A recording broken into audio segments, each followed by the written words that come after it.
Can you hear me? Sure. All right. Good evening. Welcome to Meditation 101 with David Mackles leading us. And this is an introductory course on basic techniques for meditation in the Buddhist tradition.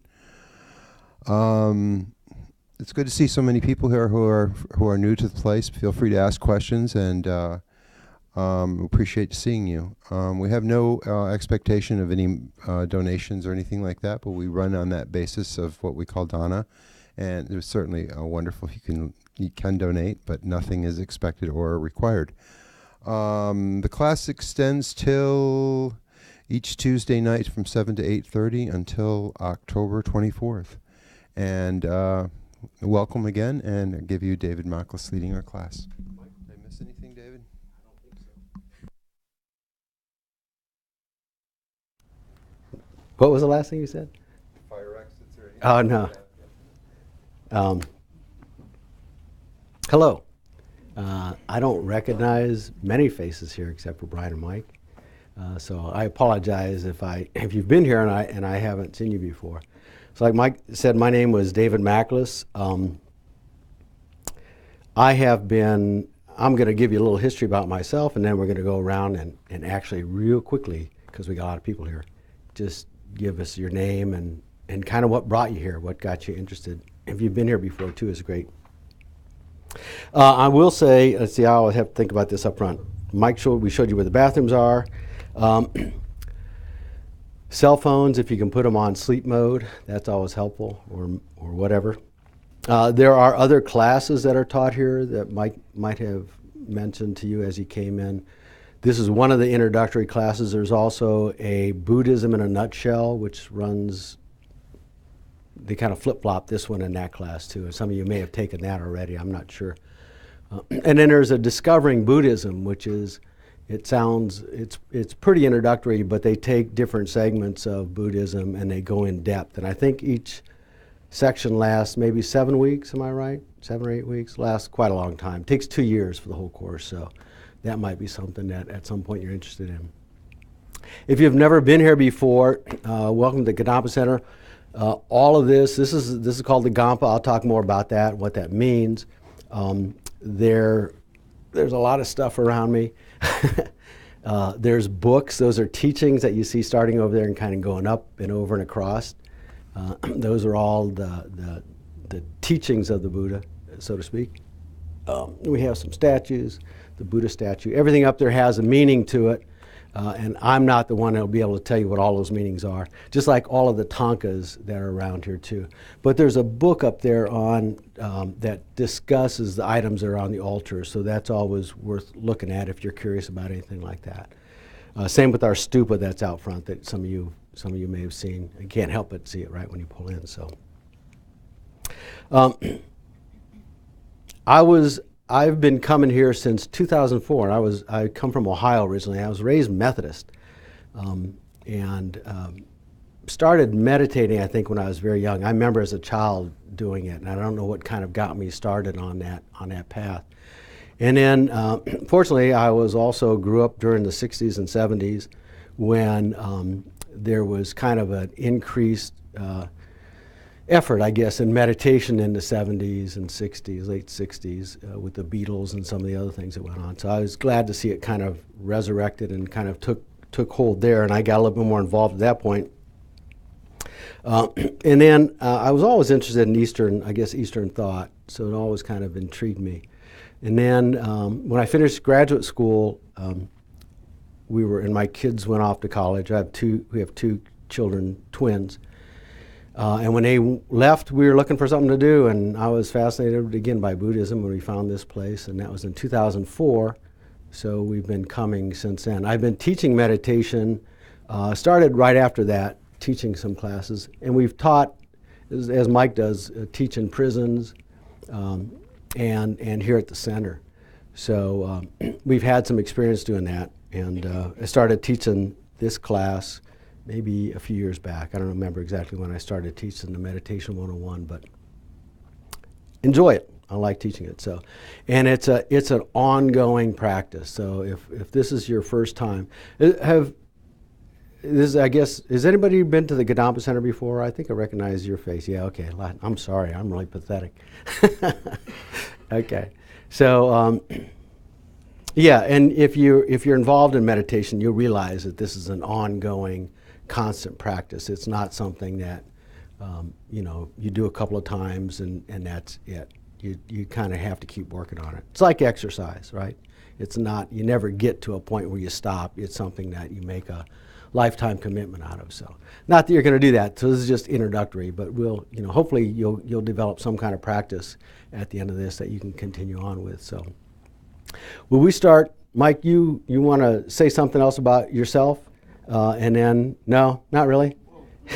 Other than what you did, I'm just going to kind of quickly go around the room and let people say. Very similar background, except Roman Catholic. Was my former brand.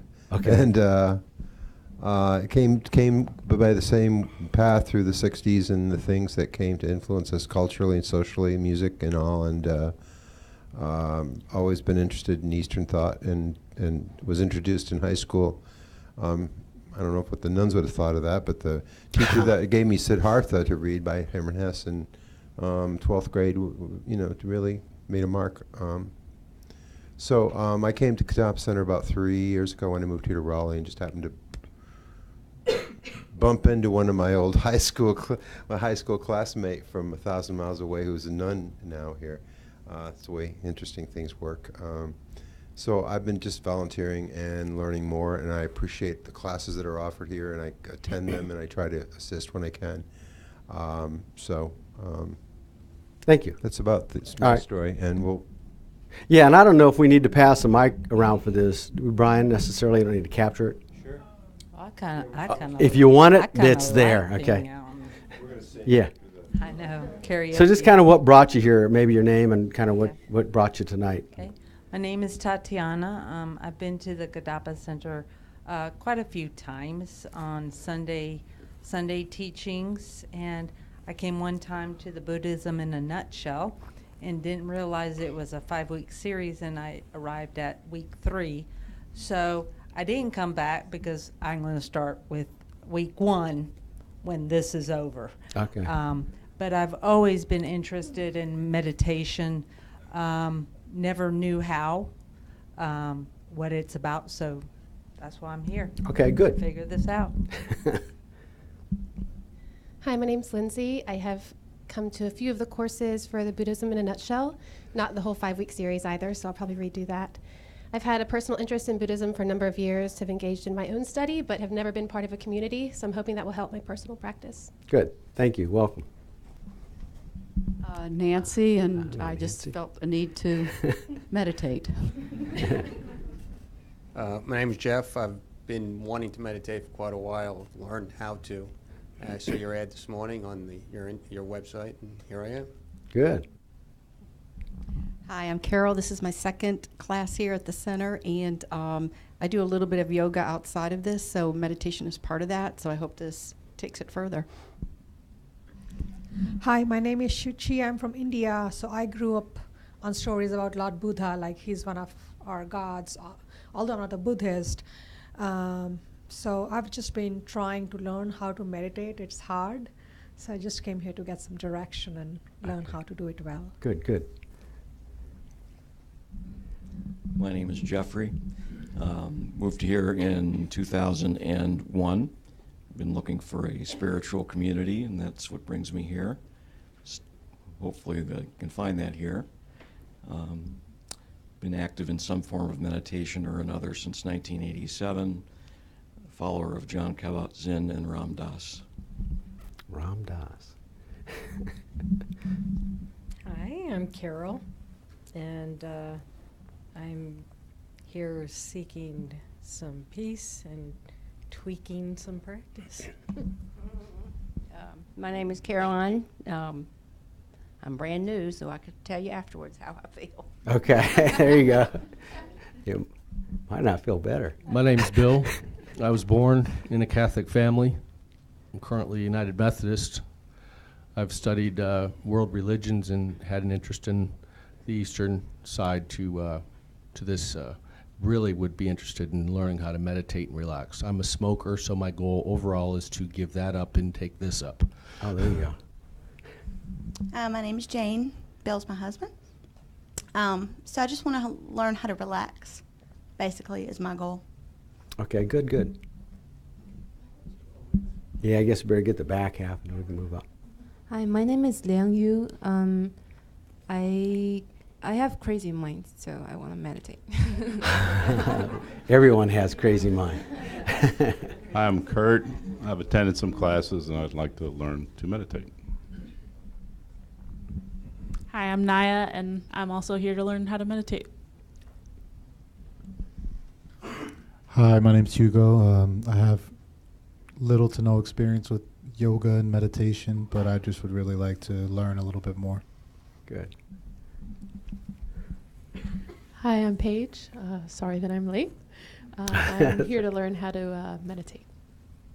Yeah, I am Sandhya. I have recently done with the Transcendental Meditation, but this is with Meditation 101. This interested me with a touch of Buddhism. I'm always interested in exploring this, and yeah, being an Indian, it always draws me towards understanding more of Lord Siddhartha. Good. Yeah. I am Kenny, and I'm here to learn how to meditate as well. All right. Hi, Stephen. I'm here to improve my practice also. My name is Andrew. I'm here because I have a lot of anxiety, and I figure Buddhism is a good way of letting go of that sort of thing. Okay, good, good. Hi, my name is Jay. I've been here before, tried to take the class and got distracted, and I got a lot of distractions in my life now, so I'm back again. I think there's like 7 people in here last time I was here. Oh, this wow. is crazy. Okay. I'm Eric. Not my first time meditating. I have some meditative instruction through Andy Puttycomb before this, and just trying to link it into a spiritual community, something I've been looking for quite a long time. Good. I'm Dan. I've been here before. Life got in the way, so I'm just trying to get back on track. Circle back around. Yeah. Hi, I'm Heidi. I've been here on Sundays a few times, and I just want to learn a little bit more about meditation. Hi, I'm Carolyn, and I've been coming on Sunday mornings, and I've meditated since I was younger, but I'm looking to deepen my practice and maybe learn some new techniques and be in a community. Very good. Hi, I'm Tricia. This is my first time, and I have a lot of anxiety and stress. Just looking to release some of that. Okay. Hi, my name is Patricia. I've wanted to learn meditation for quite some time now, so here I am. All right.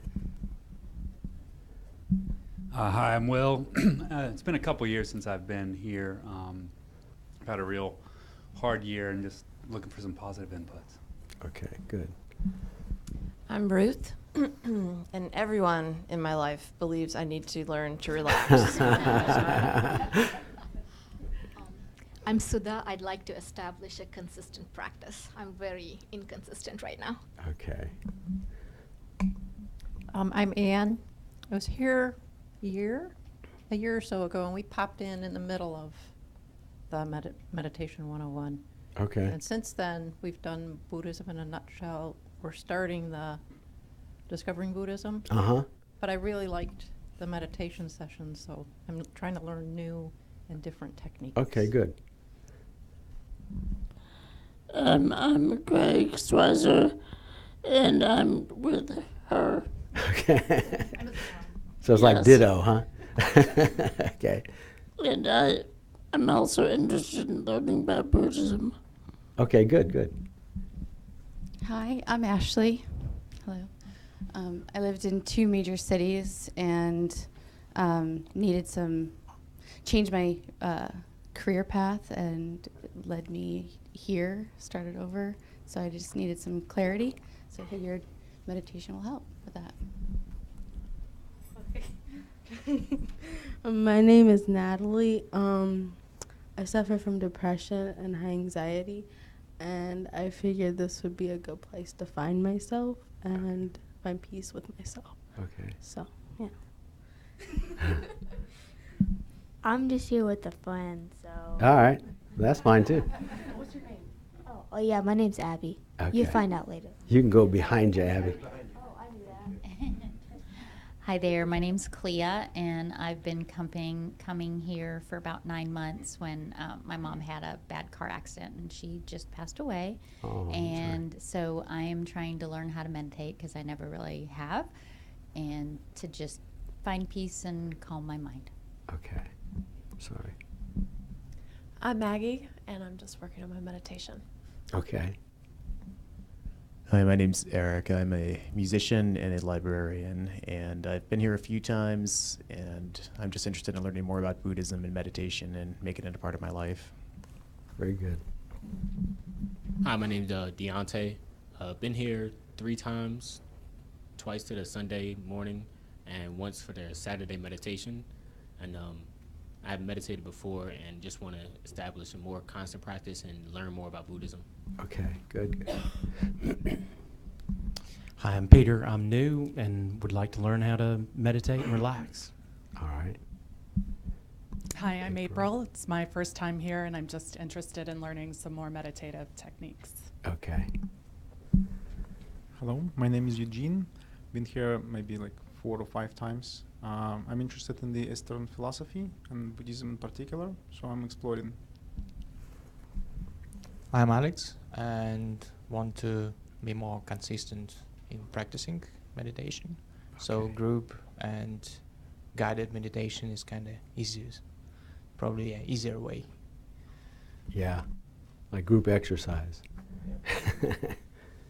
I'm Jared. I've been having some issues with stress and anger lately, and I want to be able to better alleviate those mind states and get into a more positive frame of mind and be able to spread that to the people around me. And so I Okay. figure if I get back into meditation again and learn more about it, that'll get me to a better mind state to do that. Very good. Hi, I'm Terry. I've been here before. I had to move back home to take care of my mom, and have just moved back to the area. So I'm happy to be here All again right, good. and want to learn more about meditation. All right. Do we miss anybody? Anybody who wants to admit that they have to? Good. So there was a lot of different reasons, and now that we've gone around, I do recognize faces. I said that earlier, but I know some of the folks in here. I typically come on a Wednesday or a Friday night. There's teachings in evenings here throughout the week too, so I end up not showing up often on Sundays or when other people come. So there are some books. There's lots of books, and now it's gotten to be very popular, right? Mindfulness, you can see everything on that. There are some good books out there. There are some reference materials. If you go to the website, all of the handouts that I have are there. So they're all in PDF, so you can download those meditations. So I'll reference back to there. And I believe the biography, the list, or the reference list is there as well, has some of the books. These are some of the better ones. Oddly enough, this is a pretty good book, Meditation for Dummies. Stephen Boudin has done an excellent job, and it's been around for a while. It's a very good book. Kathleen McDonald has a book called How to Meditate too, that has some very good meditations in it, and some of the ones that we'll use come out of her book. That's been around for a long, long time. In fact, mine looks nothing like that. It took me a while to figure out which book was hers out there because they've had so many different editions and they've been changed so often. But other books, Misleading Mind, Karuna Caton. There's a man named Alan Wallace. If you're inclined to more of a scientific background, I find him very. He's got a physics background, so he draws on a lot of science to kind of support a lot of stuff that he has written. And there's some other stuff out there too. So there's a lot of very good material out there. So we're going to get started with just a simple meditation. Don't hold a lot of expectations. I mentioned I have taught this in prisons, and most recently in a youth prison. And one of the kids in my class, we did a 3-minute meditation. At the end of that time, he said, well, when's it going to happen? And I said, well, when's what going to happen? He goes, well, something's supposed to happen, right? And I said, no, this is about as good as it's going to get. And sadly enough, I never saw him again after that night. But I didn't want to discourage him, but I didn't want him to think that there was any high expectations. So the objective here for our first meditation is we'll start out with just trying to focus on our breathing. And I'll talk a little bit more about some of the different divisions and some of the different types of meditations that we'll practice. And you should be able to practice too on your own as you kind of improve and work on it. But this one's going to be real simple. I want you to just focus on your breathing. Sit comfortably. If you're sitting in a chair, put your feet are best flat on the ground with your back as straight as possible and your hands comfortable and your eyes either closed or you can leave them a little open if you want to. If you're in a cushion, it's basically the same thing except your feet aren't on the ground. Your spine should be pretty straight. I'll go through the 7 points in a little bit more detail here. And if you find that you're uncomfortable in a chair at some point, you can move to a cushion and vice versa. If you're uncomfortable in a cushion, feel free to get up and move to a chair too. So we'll make this kind of brief. This is only going to be a few minutes.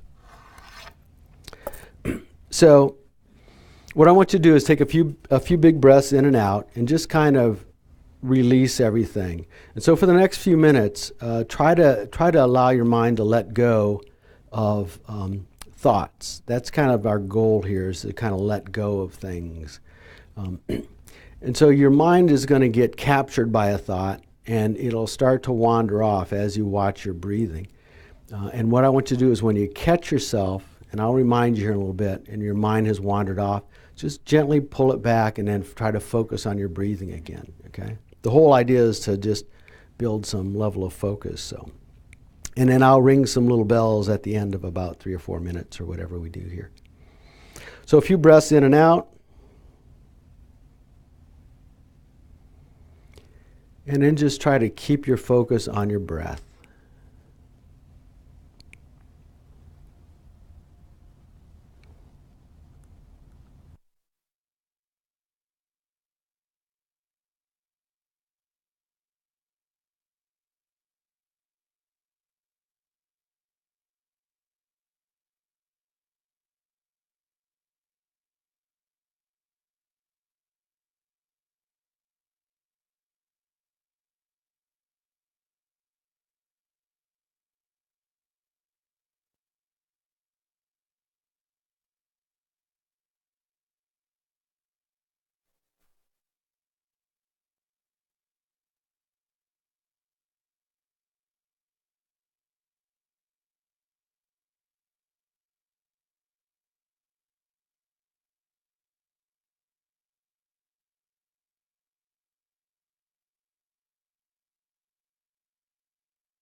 And if your mind has wandered off, just gently pull it back to your breathing.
Okay.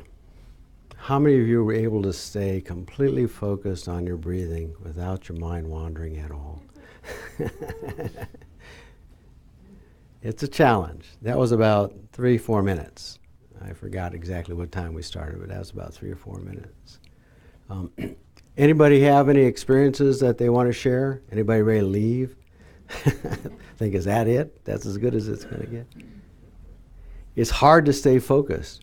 So you were going to say something? Yeah, I was just going to say that I think I got exactly what I was looking for in those 3 to 4 minutes. Just like I feel like my back is straighter, if that makes any sense. You feel like your back is straighter in those 3 to 4 minutes? Yeah, like just simple physical sort of markers that show me that I'm trying to relax. Okay, all right, very good. So simple physical markers that shows that he's trying to relax. So you've gotten something. Yes, ma'am. I feel like sometimes I'm just I guess we need to have the microphone because we are streaming this. There's people out there who are actually watching. Maybe. There are. I feel like there were times when I was faking to focus on my breath. I was thinking I need to focus on my breath, and I can feel my breath, but my mind is partially wandering. Yeah. Right. Okay. Yeah. But you knew that. Yeah. You saw that happening. That's what's important. Okay. So that's perfect. Somebody else had a comment? Yes, sir. Kind of something that I've found in the past when meditating is if I don't do something like, say, counting my breaths to a certain number and then just letting that go, when I'm counting, that helps me occupy my mind just enough to not get distracted as often as if I was just breathing. Okay, So good. I'll count 1 on inhale, 2 on exhale, up to 10, and then start over. Okay, that's good. And we'll talk about counting the breaths as one of the handouts. You can actually just focus on your breathing, or you can try to maintain a count and try to get to like 21 and then start all over again without losing track, right? And it's a challenge. It's a challenge to get to 10, you know, without our minds getting pulled away. Anybody else have any experiences they want to share with that? It wasn't necessarily, I'm sorry, was there? Okay, yes, sir. I was just going to say, as far as your mind wandering, I find that it helps, at least me, to think about where I feel the breath most distinctly, either in the rising and falling of the abdomen or in the tip of the nose. Okay. Or actually imagining sort of the air going down. Yeah. And, thinking of it in that sense. Yeah, and you can do that. You can focus on the sensations of breathing, the floating of the abdomen, or the air going in and out. There's different techniques that we'll talk a little bit about as you try to maintain the focus. Yes, sir. I have a question, and this might seem like premature for the fact that we just started the course, but I've heard at some point, you know, I've been taught meditations where part of it is they teach you, you know, imagine the breath as it goes on the journey all the way down to the abdomen and all the way back out. And then I've been taught in other meditations of the same meditation, breathing meditation, that's not a good thing because it's like I forget the word they use for it, but it's like something just made up. Like the following of the breath all the way down the stomach and back up is just like, it's like a fabrication. And that's why it's better to focus on the breath at a given point, because it's an actual feeling of the breath as it passes. What would your thought be on that? I hadn't heard that. You shouldn't do that visualization. But I don't know. I mean, I'm certainly still a practitioner, so I'm not that far advanced. I don't know if there's reasons for that or not. For our purpose, you know, because we're going to do some visualizations. Actually, I'm going to do a body scan here in just a minute. And it's a little different. So we'll talk about some of the different types of meditations. And visualization is certainly a type of meditation. But I don't know if you should not do that. The only thing I'm going to suggest that you I don't even tell you not to do it. But when people begin their practice, sometimes they'll say, well, I'll lay in bed and do my meditation, you know, before I go to sleep. And I would discourage you from making that your regular practice, because you'll kind of train yourself to think, well, when I meditate, I'm going to sleep. And the idea is really to stay alert. Our goal is to stay fully awake as we begin to explore what's going on in our mind, and not just kind of fall asleep. Now that said, if you have trouble falling asleep, you can do some of these meditations if they help, but I wouldn't make that your regular practice. But I'm not sure about the visualization of the air. We do certain visualizations. We'll do some with breathing, with the breath, down channels, as we do like 9-round breathing and stuff like that, where you do have those visualizations, but I'm not sure the rationale behind that, so I'm sorry. Yes, sir. Before I even started using this technique on myself, I worked for many years with people that had end-stage lung disease. And one of the things that happens with emphysema and bronchitis is your lungs trap air. Mm-hmm. And these folks, as they become anxious, they breathe faster and they trap more air, which causes them to feel the stress in their chest from the breathing. Right. So one of the things that we do with them is we would sit with them with their hands on their belly and have them follow their breath in and out, which would slow them down, and you could actually watch their oxygen increase in their bloodstream to the point where they would actually invoke that as their mechanism for feeling better throughout the day. Okay. So actually it's an anchored in clinical practice, is a real functional thing to help people. Focus on the breathing? Yeah. Okay, yeah. Thank you. Yes, sir. I've been finding myself... All right, hang on, here comes the microphone. Sorry. Can you hear me? I was just going to say, I've been finding myself being kind of what I feel like is excessively conscious or concerned with my stance and how I'm sitting, and kind of find myself just really thinking about every position that my body's in. Does that help? No. Oh, it's that's very just distracting. It's a distraction. Yeah, I think I'm just constantly worried that I'm sitting incorrectly or something. Okay. Okay. Yeah, there's no right or wrong. I used to struggle with my leg falling asleep, and then the more you think about it, and the more you think about it, I shouldn't be thinking about it, the more you think about it. And you kind of get, that's a path you kind of get your head caught up in. And it's probably very similar to, am I sitting right? I need to change. And what we'll talk about a little bit later on here is to not judge those thoughts, because it's the stories that we put on thoughts that get us into trouble, And the whole idea of what we're going to try to work on here is letting go of a lot of those stories that we create. And we do that with this. So, our posture and whatnot. So if you can get yourself just to observe, oh, there's my mind thinking about my back again, kind of, the idea is kind of watch what your mind is doing. And that's what we're trying to create. So, yeah, if you fight it, sometimes that just makes it worse, But we're trying to be just kind of a neutral observer in what's going on in our heads.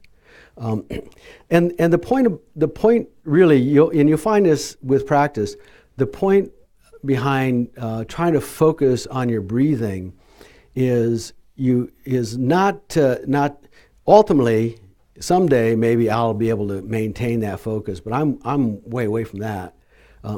The idea is to catch yourself being distracted and bringing your mind back. That's the rep, right? If you can compare this to physical exercise, the lifting of the barbell or the rep is when you've caught your mind off and you gently bring it back. That's kind of the goal, and you begin to develop some space. You'll begin to see that there's some space, and you'll begin to say, oh, there's my mind doing this, and there's my mind doing that. And then when you catch your mind making up stories, which it does, we'll talk a lot about that, then you can begin to change those stories. That's really kind of the goal.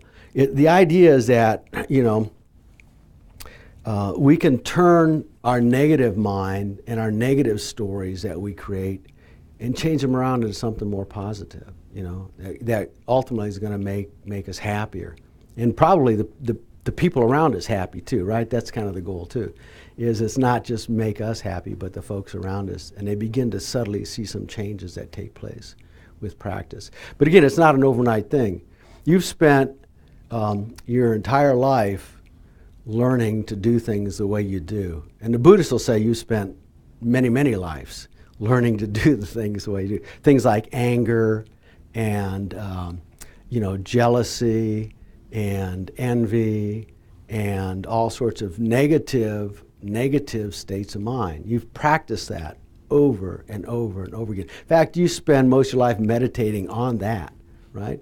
We meditate on anger. We don't call it that, but something happens and someone gets and we get angry at somebody, we replay that story over and over and over and over again. It becomes, we create the neurological pathway that just becomes what we think.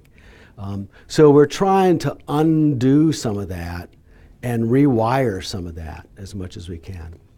And there's a lot of neuroscience now that supports that, that we've got these pathways. Once you create a thought, you strengthen that thought by thinking it over and over again, and you develop these really solid neurological pathways. And it takes us a while to begin to develop new ones and begin to make those a standard path. It takes effort. It takes work, And that's why a lot of people don't like doing this, because it's boring and it takes effort.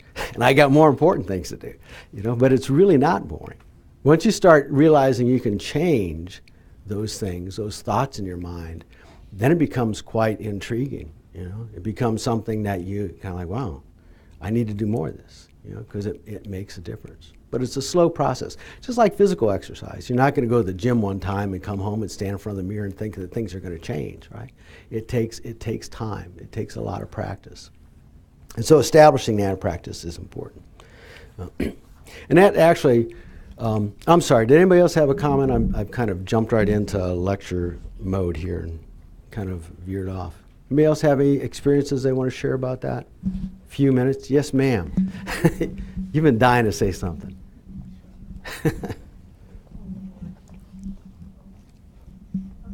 So I don't know if it's just me, but I kept laughing the entire session. I don't know why. What, you don't know why you kept laughing? No. You had your eyes open. Yeah. Yeah. Because when I closed my eyes, I laughed, but when I opened them, I didn't. Then you laugh. can stop. Okay, Yeah. that's fine. It's weird. Yeah, I don't know what to tell you about that. I wish I did, but you don't know why you're laughing? No. Okay. I don't think there's anything funny. No, but then see, it's one of those things that once you try to set your mind on not laughing, that just makes it worse, right? It does. Yeah. You have to ask yourself, what is it that's funny about this? Yeah. Yeah. Probably. Yeah. And I can't, here's the other thing. If this was physical exercise, I'd be able to coach you, hold it like this or do that or do this. But once you're in your head, I have no idea what's going on inside there. I really don't.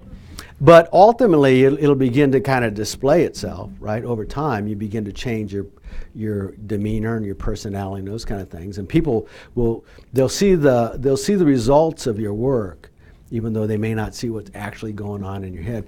And there's a sense, maybe going along with the kind of the laughter too, there's a sense of vulnerability, when you sit in a room with a bunch of strangers and your eyes closed, and everybody's not saying anything. There's some vulnerability there that kind of sets us up a little bit. And that's something you have to kind of overcome too. We're kind of accustomed to being on display for people. So I don't know, when we do this in corporations too, it's always uncomfortable for a group of people around a conference table to sit and close their eyes in front of people they don't normally sit and close their eyes in front of, So it takes some practice to kind of build that up as well. So, any other comments? So in Buddhism, the term gom means to become familiar with. This room is called a Gampa. Mike might have told you that when he came in. It's like where we become familiar. And the whole purpose is to become familiar with what's going on in our own heads. We think we're pretty comfortable and pretty familiar with what's happening in the outer world, We think we have that down pretty good. We're going to dispel some of those beliefs maybe, but You know, we think we know. And but we it's a little too early to start talking about stories, but you know, we're making up stories about what's going on in the world around us. And we're all making up our own story. And everybody else in it is just an actor in my story, you know. So when people don't act according to my script, I get angry. And it's like, don't they know they're supposed to be? They're my story. It's my story, you know.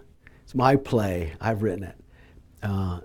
When in fact we've got, you know, 7 billion stories going on this planet. So our teacher Geshe has told me once. He goes, "It's quite surprising we get along as well as we do, you know, because everybody's got their own story that they're playing along."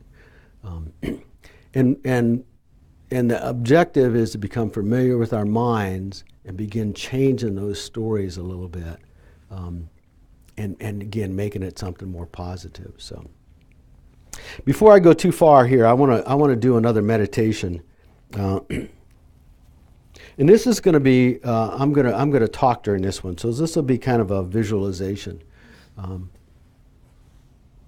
So like the other one, I want you to get comfortable, you know, in your seat or on the floor. And your back pretty straight. And this is going to be a body scan. So it's going to be a little different for the people that are sitting on the floor, but it'll still work.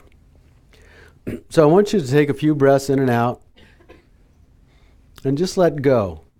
Just let go of any thoughts.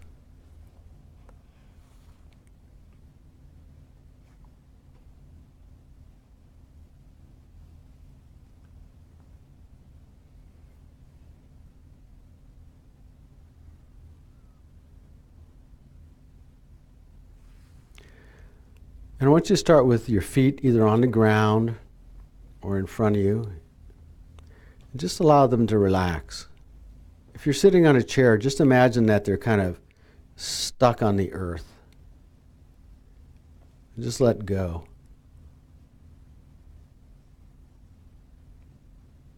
And now do that with your lower legs. Just allow them completely relax. Sometimes I visualize it being like concrete, just melting, relaxed.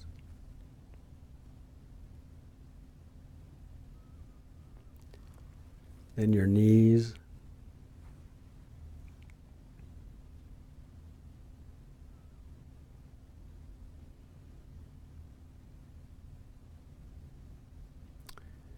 And your thighs.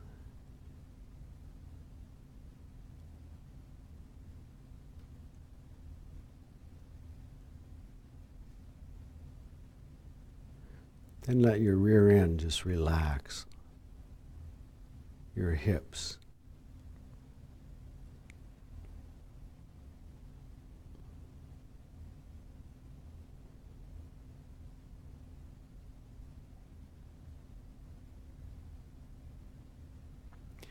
Now move to your hands and let your fingers relax. Your hands relax.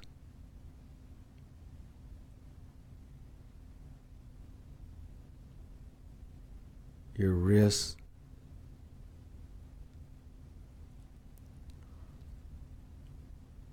forearms,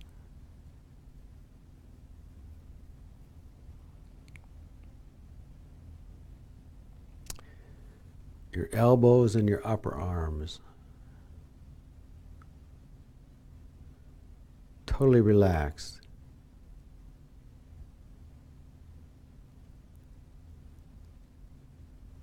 Your shoulders.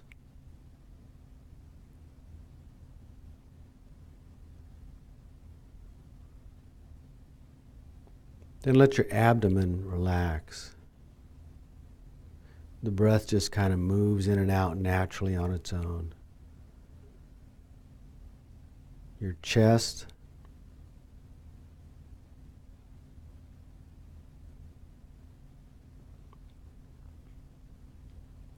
Your neck.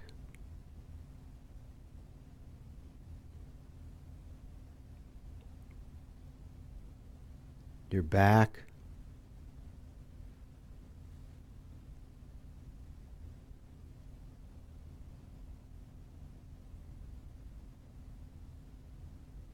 Then move to your jaw.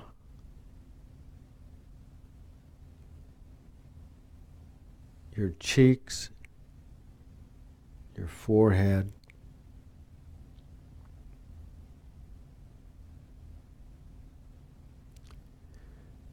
your ears,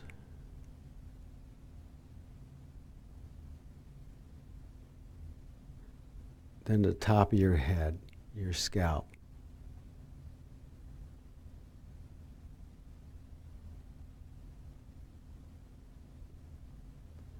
Now even think about your brain relaxing.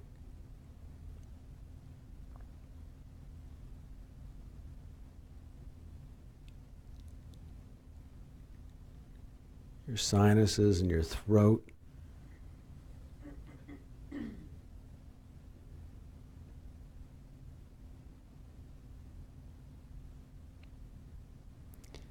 Imagine your lungs relaxing. Your stomach and your intestines, all your organs in your abdomen.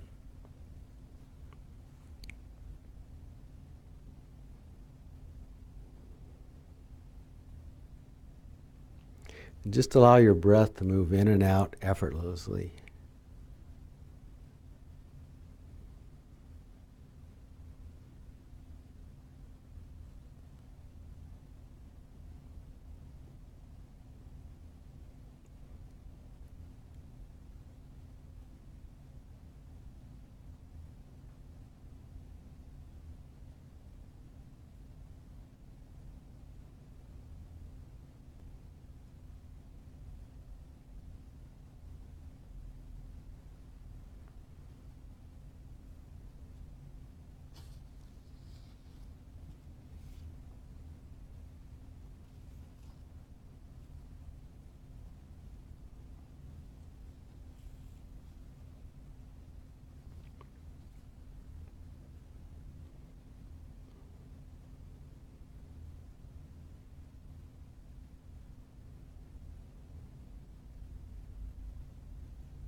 Anybody have anything they want to share regarding that? That was different than the first one. Everybody stay awake. I found it hard to relax certain areas and keep my back straight. Because it was like trying to focus, keeping those muscles tightened in order to support my back. So to soften my belly would put me into a slump. Okay. You know, so it was a little difficult. I had to, and once we finished the end, you know, I had to go back and rethink. I couldn't multitask. Okay. Okay. Yeah, if you're not used to sitting up straight, or if you can't get relaxed like that, I should have told you to go ahead and slouch. Yeah. Yes, ma'am. I got distracted a lot. Like, I couldn't relax my body. I was getting distracted. What was distracting you? My brain, I was just thinking. You got and I pulled just- off on thoughts? Yeah. Okay. And I just couldn't regroup myself. Okay. That's not uncommon. So, Just like the focus on the breathing, our minds can get distracted in these kind of meditations as well. So, anybody else? I was just going to say, I find it easier to kind of listen to you and kind of follow than just breathing, because I can get to about 5 and then I Okay. get distracted and I have to start over. So it's a little bit easier for me to just kind of like listen to your voice and kind of move through. Okay. So when you have a narrator, you can kind of follow along. You don't have to worry about making up your own stories. You get somebody else's story. Thank you. That's common. Just real quick, instead of other meditations that I've done, you go from the head down. Why did you choose to go from your feet up to the top of your head? I don't know. Okay. I think that's how it was written. Yeah, actually, and they do write this one from the bottom up. There's different ways you can do it. I heard one the other day where they start on one side of your body and go across. I thought that was kind of, and because I've done this enough, it was like, well, that didn't fit in with my story, So then I struggled with that for a while.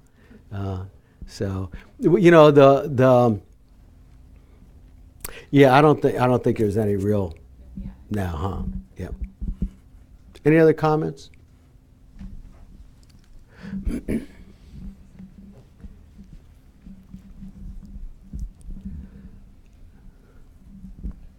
Something that I kind of thought was interesting, because I've only ever done a body scan from top down as well. Okay. I found it much easier to not get distracted by the weight of my body by going from bottom up. So, like when I was relaxing top down before, it's like once all those muscles relax, the weight of that body part now rests on the part you're about to move to. Okay. And so it was a really different sensation going from the bottom up. Yeah, okay, good. So different sensations is good. I used to do, this is one of the ones I used to do when I was little. I would lay in bed and start doing that from the bottom up. Maybe that's partly why I do that too. But I would let everything kind of sink into the mattress. I remember kind of doing that. It's a good one if you do have trouble falling asleep, or if you wake up and you're having trouble falling asleep. You can do a body scan, and that'll usually kind of help you relax a little bit. Again, not something you want to make the central part of your practice, but it certainly is helpful. I've had people say that before. So. I find that I have difficulty when I'm aware of my breath, letting it flow naturally. If I'm thinking about the fact that I am breathing, it seems like if I don't control it, I stop breathing. I was wondering if you had any advice about that. That's not uncommon too. Once we start thinking about our breathing, we change our breathing habits too, So that's something that you just have to kind of work through. When it just kind of let it rise and fall. But that's okay. This is all of these distractions are good, because that's what we're looking for, is what's the stuff that's distracting our mind that we can kind of begin playing around with. So. Hi, I have done a little bit of meditation in the past, and listening to what everybody's saying, there are, as you mentioned, this was a very shorter body scan. There are body scans which I've done like 40 minutes long. They encourage you to lie down and do it, and different parts of the body. So I'm just curious to know, what's the ultimate goal? So it seems there are different ways to do the same thing. Yes. So what's the goal? We become like no thoughts? I mean, I guess different things work for different people, and there are so many ways to do it. Yeah. So what's the ultimate goal? Whatever be the technique of meditation. Well, so we kind of divide meditation into two big categories for the most part, though there's some stuff kind of in between. There are focused meditations, and then there's kind of analytical meditations. Okay. So we've done a little bit of both. The focus meditation is just trying to maintain our focus on our breathing. That's a skill that over time will get better and better, where you can hold your focus on something. And ultimately the goal is to hold your focus on something as long as you want to, undistracted. Okay, undistracted by any internal things or external things. And there's some pretty impressive, some of you may have heard of Matthew Ricard. He's been on some YouTube stuff, and he's a brilliant man. He's written some books, but I think he was the one that was doing some meditation where they've had him hooked up to EEG machine or some sort of machine that's measuring brain waves, and he'll get things really down quiet and maintain his focus. And they've actually, they'll shoot a blank gun, off right next to him, and it doesn't even register. He's able to maintain that kind of control over his thoughts in his mind. So that would be a good goal. That's the kind of non-distracted concentration you'd like to be able to have. So the concentration is the one part. Then the other part is the analytical, where you actually have something that you're thinking about. We'll think about, we'll do some different analyticals. The body scan fell more in the lines of analytical meditation, because were you all able to relax when you went through that process? So you really have your mind has the ability to control your body, essentially, right? So at a very simplistic level, we've got this mind over matter thing that we're going. So, at some point, if you develop your concentration enough, then we'll take something more analytical that we can look at. And we'll look at things like gratitude and compassion. And you can find all sorts of things that kind of touch your heart, that are inspirational, and you can drill in on those. Really drill in on those, where you really build that compassion muscle or whatever. You begin to develop that neurological pathway to such that just stuff begins to arise very naturally under certain circumstances. So they talk about, in Buddhism, we talk about two wings of a bird. You have compassion and wisdom. And we kind of, the two ultimate, the goal of the meditations would be to develop the really high level of concentration, and then ultimately that level of compassion that you can just kind of hold on to it. They say that when your level of concentration has reached that level, and you can develop compassion and love to that degree that you can hold it, you can lock in on it and hold it, that it's extremely blissful, So that would be an ideal goal. And then, you go to work and you're looking forward to coming home and having some bliss, right? Do you consider this to be the exercise we just did to be the same as a progressive relaxation, where you strain the muscle first? Oh yeah. And relax. Yeah, I know I've known people to do that. That would be, is that Kabat-Zinn does more of that? Yes. Okay. It's a stress reduction technique. Yeah. So in Kabat-Zinn's, all of his background is in Buddhism, but he kind of, when he started his MBRD, MBS, mindfulness-based stress reduction, MBSR.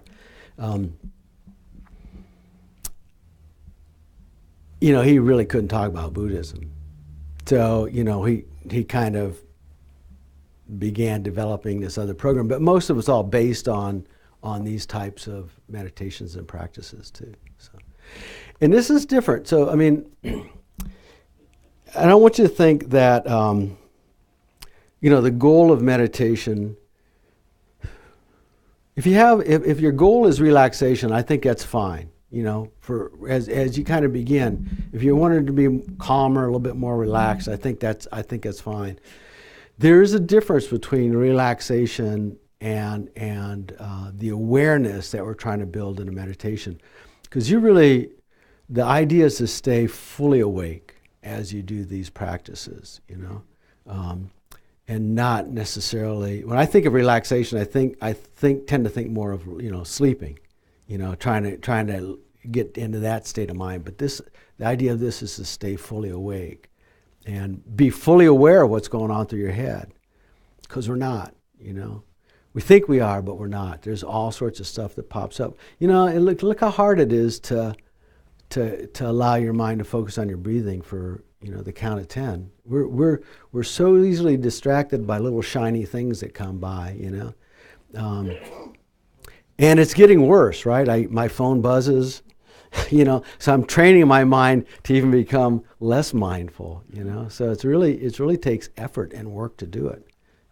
But over a period of time, and it's gradual, you know, it's very gradual, you begin to notice some sort of differences. Any other comments? Yes, ma'am. Are you supposed to remember those thoughts that distract you, or just let them go and not think about them again? Yeah, so what we're doing now is letting them go, because we're trying not to be distracted. We're trying to maintain our concentration and not be distracted.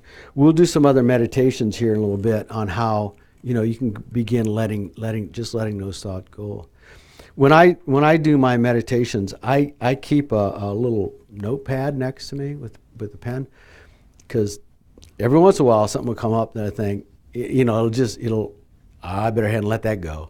And, you know, it'll kind of keep going through my head. So I jot it down so I can physically let it go. I remember it later.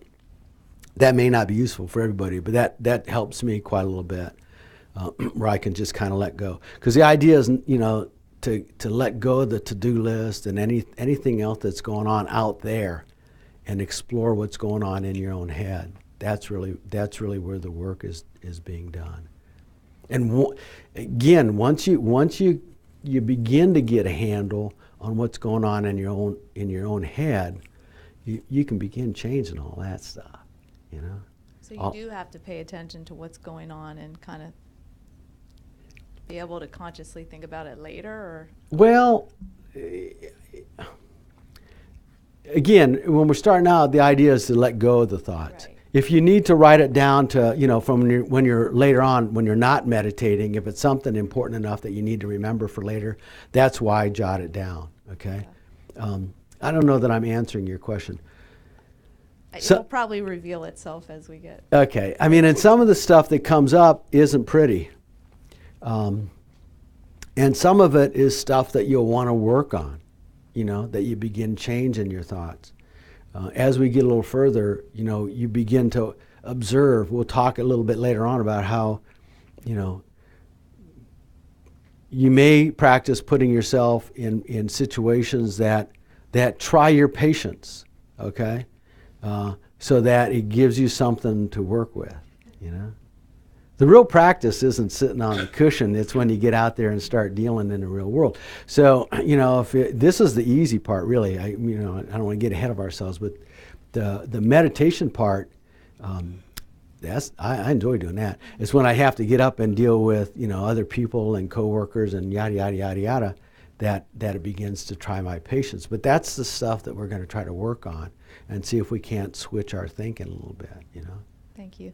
We can switch that. We can switch that thinking. How many of you? I mean, do folks suffer from get angry on the highway, right? Road rage. Somebody cut you off, you know? No, it never happens, right? Never happens. Somebody does, you know, goes from that lane all the way across, you know? And I play that story in my head, you know, almost as if that person got up that morning and decided they were going to do that to me. That's how bad they ruined my story, right? But we're like, Hansen wrote a book called Buddha's Brain. It's very good. But he says we're like Velcro for the negative stuff and Teflon for the positive stuff, right? Our minds, and it's an evolutionary thing, our minds are automatically drawn towards a negative story. You know, it kept us alive, so they said, right? We worried about that tiger that was going to get us or whatever. But we've taken that same fight or flight syndrome now and have laid it on to traffic jams and other kind of stuff, right? Instead of staying alive. But we go to the negative story. And, you know, with practice, you begin to say, where did my mind go with that story? And can I change that story? Maybe that person just got laid off work and they're on their way home to tell their family, and they didn't realize. I mean, they're driving mindlessly. You know, I've cut people off before, and it's never an intentional thing. It's always just, oh, that was stupid. You know, I feel bad about doing that, but you know, it was never an intentional. But I know the guy that I cut off is making up a really doozy of a story about me. You know, some old geezer, yada yada yada yada. I don't know. You know, I don't know, but I know it's a negative story. So if we can begin to switch our minds and realize when those negative stories come up, that's the goal of this, is you begin to kind of let go of those things. So there was a story in that book, Hanson's book, that he talks about stages of growth with patience and anger as you practice this. And he talks about a second dart reaction. So sometimes Buddhists talk about a second arrow, right? We get shot with the first arrow, but it's not the first arrow that causes the pain. It's us stabbing ourselves over and over again with the other arrows that, you know, we relive those stories, right? And we make them bigger. They become even worse than the initial story. And the more we play it over, it gets bigger and bigger.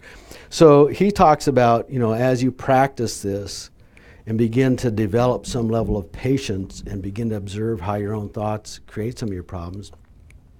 He has 4 different stages here. So this first one, he says, and this is a slow process. Stage 1, you're caught in a second dart reaction. You don't realize it. Your partner forgets to bring home milk, and you complain angrily without seeing that your reaction is over the top. Okay? That's our normal. So with practice. Stage 2, you realize you've been hijacked by greed or hatred, but cannot help yourself. Internally, you're squirming, and you can't stop grumbling bitterly about the milk. Okay? So we're getting a little better. Stage 3, some aspects of the reaction begin to arise, but you don't act it out. You feel irritated, but you remind yourself that your partner does a lot for you already, and getting cranky will just make things worse. Okay? Stage 4, the reaction doesn't even come up. Sometimes you forget you even had an issue. You understand there's no milk, and you calmly figure out what you and your partner are going to do next. Okay? That's kind of where we're trying to get with this. You know, it's not going to happen overnight. It's a gradual. It's a like polishing, right? They say it's like polishing a stone or sanding a block of wood. It's a slow process, just like physical exercise. So our goal is, with our ability to focus, our concentration, and recognize thoughts that arise, then at some point we'll begin to say, is that thought helpful, or is that making things worse? And if I react on that thought, right? It's not, the thought is one thing. That's kind of, you know, we're going to have to start trimming this tree from the far branches and get back. So it's our thoughts become our actions, you know, and our speech. And that's what actually gets us in more trouble. So, you know, maybe here comes that thought. I'm going to play that thought over, but maybe I'm just not going to say anything and see if it gets any better, you know. And then gradually, you know, the thought comes up and you just let it go. You just let it go. And your blood pressure doesn't go up. Cortisol doesn't go cursing through your bloodstream. You know, you don't have chest pain. The other person isn't, you know, you don't get into that dance with the other person, blaming and hate and anger and all that kind of stuff. Just relax, chill out. So, any comments or questions or thoughts?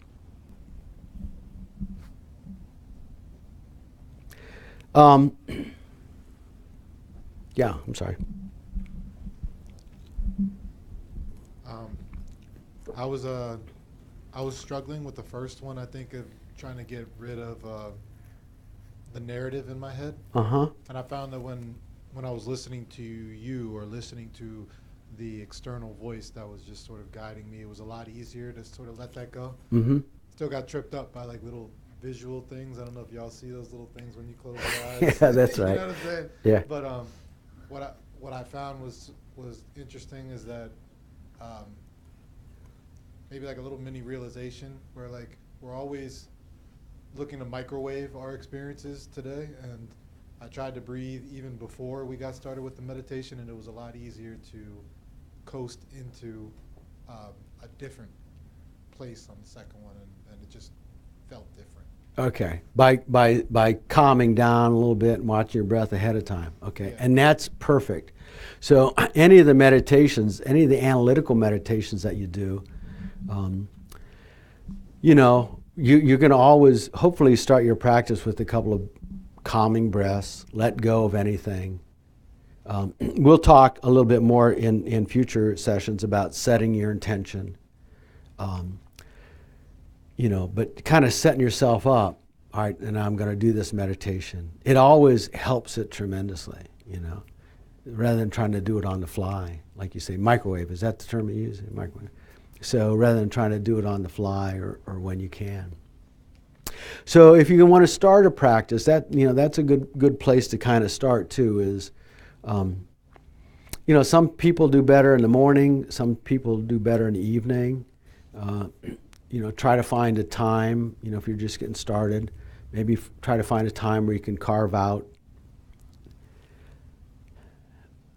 you know, what I'm gonna say and what's gonna happen are two different things. You know, a few minutes, you know, if you got 10 minutes, that'd be great, you know, 15 minutes is ideal. Don't try to do too much, you know, you're better off stopping on a high note when you're feeling pretty good and ending there. So even if it's, you know, now they're talking, what's the latest one, like 10-second meditation or something like that?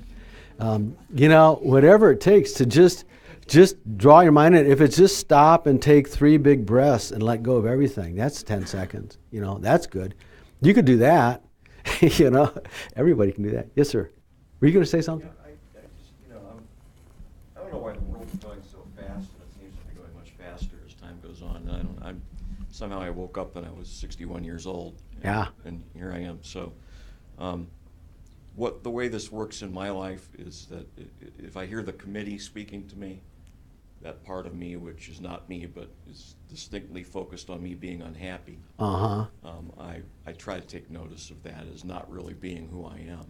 Okay. And for me, what meditation is falling into the moment, because that's the only reality that I have. I mean, the past is of no worth, really. Right. The future for me is something that I typically will engage in some form of fear projection. So when I'm agitated or I'm uncomfortable or I feel detached from that which makes me peaceful, the centering breath brings me into that place. Okay. And then everything becomes minimalized in terms of what stress can exist anyway, because I'm a finite being. Yeah. And it all falls into perspective, and joy emerges through that. So for me, it's all about falling into the moment, and I learned to get there by spending times with groups of other people. Right. Practicing. Yeah, yeah. Yeah, I mean, we'll talk a little bit about mindfulness and just some of the practices that you can do that go along with that, you know. How many of you remember driving every inch of the way in here tonight, you know? Your mind was somewhere else. Kabat-Zinn says that, right? Think about the next time you're in a shower, you know, who all's in that shower with you? You know, you're thinking about the meeting that you're going to, or thinking about what you did, or something else. You know, and pretty soon you've got a whole crowd in there with you. We don't ever savor, right? There's a lot of focus now on savoring, which is a good opportunity too. You know, we've done some practices. We won't do them in here, but you know, we give people a piece of chocolate or a raisin or something like that, and just spend time buried into that thing. You know, normally if I eat chocolate, I'm thinking about the third one while I've still got the first one in my mouth, right? We just kind of eat mindlessly. So getting ourselves focused back in the moment is something that you can do anytime. Thich Nhat Hanh, if you've heard of him, you know, I think it's door handles, right? Is that his trigger? So he's got a few things that or up and down stairs. You know, red lights for me is a good one. A traffic light, you know, that's my time to just sit, right? I don't know how long that lasts, 45 seconds, 30 seconds. Feels like 10 minutes, but it's not. You know, that's just focus right there, you know. So there's a lot of opportunities to do a lot of little brief meditations that can pull you back into the present moment, which is real important. That's what it all boils down to, is the present moment. But that said, the goal with the analytical is to find something that we can work on to improve our next present moment, you know, in our relationship with some other person out there. I'm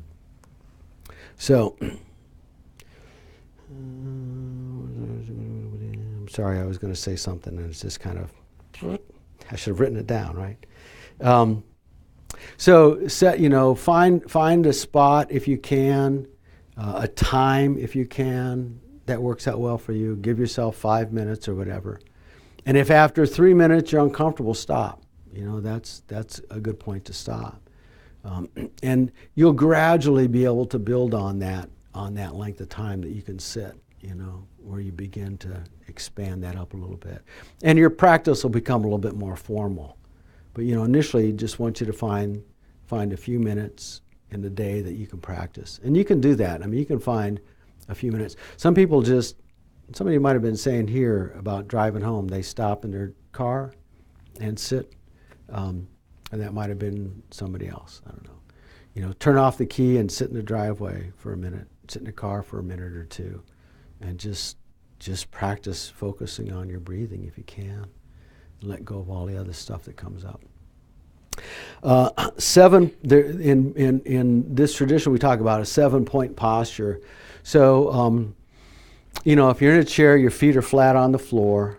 If you're in a cushion, you know, you're sitting, however you're comfortable, your legs are crossed. You know, some people can cross their legs get it in a full lotus position, but whatever's comfortable there. Your back should be straight. And I picture it like a stack of coins, you know. We pull it up like a stack of coins. Picture maybe even a string on the top of your head, pulling the crown of your head up, and allows your jaw to fall forward a little bit. Your hands should be comfortable. The traditional pose is the right hand in the left hand with the thumbs touching, but there's all sorts of different ways that you can sit. And, you know, however your hands are comfortable and rested. Your eyes would be either closed or they can be slightly open. If you tend to drift towards falling asleep, you can keep them open a little bit. That's usually pretty good. And we'll talk about the variations there when a little bit later on. And then your tongue is resting at the roof of your mouth behind your front teeth. And that's allow your saliva to flow backwards instead of coming out of your mouth. Just never a pretty sight.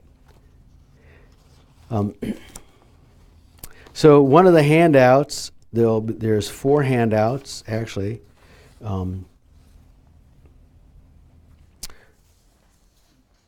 The body scan is one of them. The counting of the breaths. We didn't do that one actually. We did the bare tension one, I believe. The 7-point posture is one of the handouts I just went through. And then the bare tension is where we just use our breath as an exercise. We'll do the breath counting here in just a second. So I want you to get comfortable, get in that 7-point kind of position that I talked about.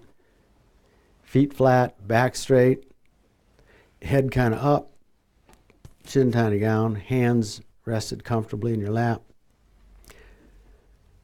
Eyes closed and the tongue at the roof of your mouth behind your front teeth. And take a few big breaths in and out. And I want you to just think about the fact that you all decided to come here tonight. There was a lot of stuff that you could have done. And you made an effort and a decision to actually come here and learn how to probably improve your life, better the quality of your mind, maybe be happier overall. So that's something. And so you're going to do this next meditation with that intention that I'm here, I'm going to do the best I can with this.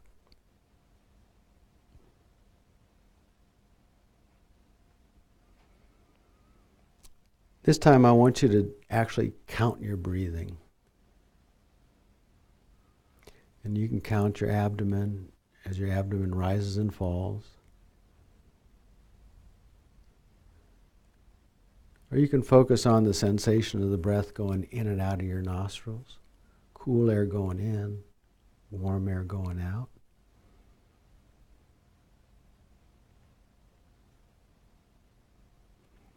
Try to maintain your focus on the count.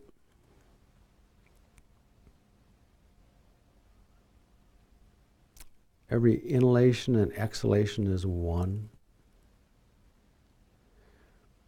When you get to 10, start back at 1 again.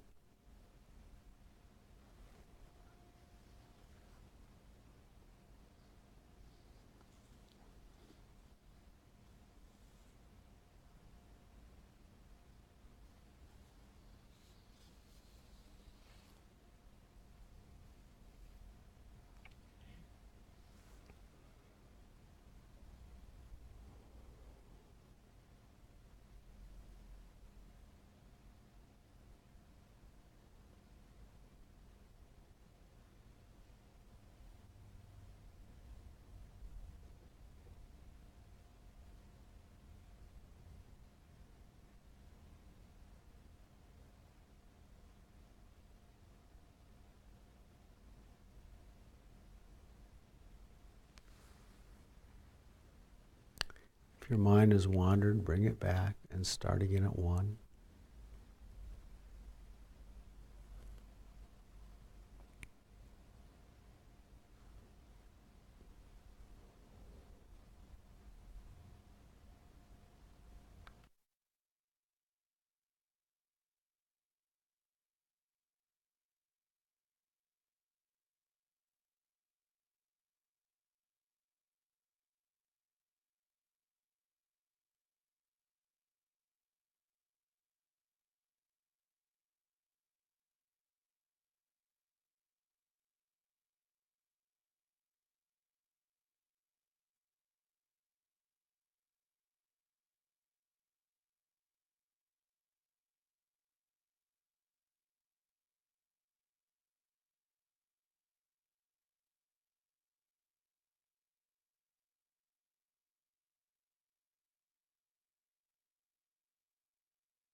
All right.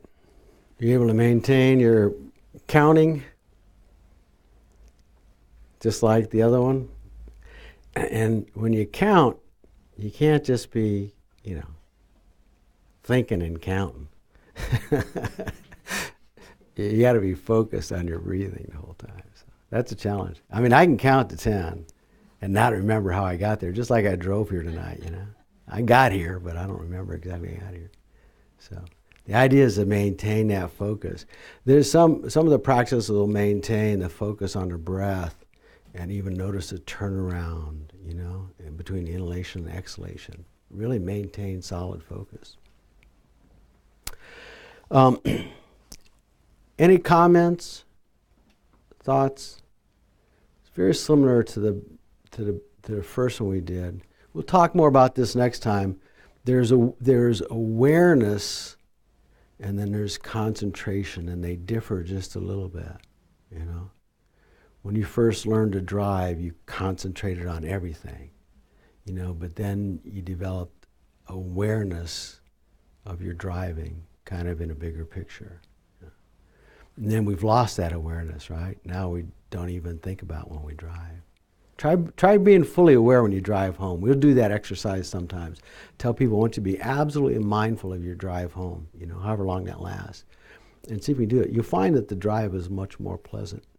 And you don't get caught up in some of the stuff that you get caught up in otherwise. So just try it. Just play around with it a little bit. Any questions or comments? Thoughts? Anybody coming back? All right. Class will get smaller. If you have someone that comes in the middle, that's fine too. I know some of you did that with some of the other programs. You can kind of jump in wherever you want to. I kind of review what we've covered in the past for the next session. So, just a couple more things I should mention about your practice. Find a place that's comfortable. We'll talk more about this next time. Find a place that is your place to practice, if you can. That's the idea, is to eventually have an area that you do your meditation, just like an area where you probably do your exercises in the morning or whatever it is, So you kind of, when you go there, that's what you're supposed to do. Wear comfortable clothing as much as possible. I'm sure there's something else I was going to say. I'll think of it next time. We have a train that comes by regularly. That's always a good practice, too. See if you can not let your mind jump on that train as it goes by. So, 8:28 or 8:29, or whichever watch I look at. If there's no other questions, I hope to see you all next week. All right, have a safe trip home. Thank you.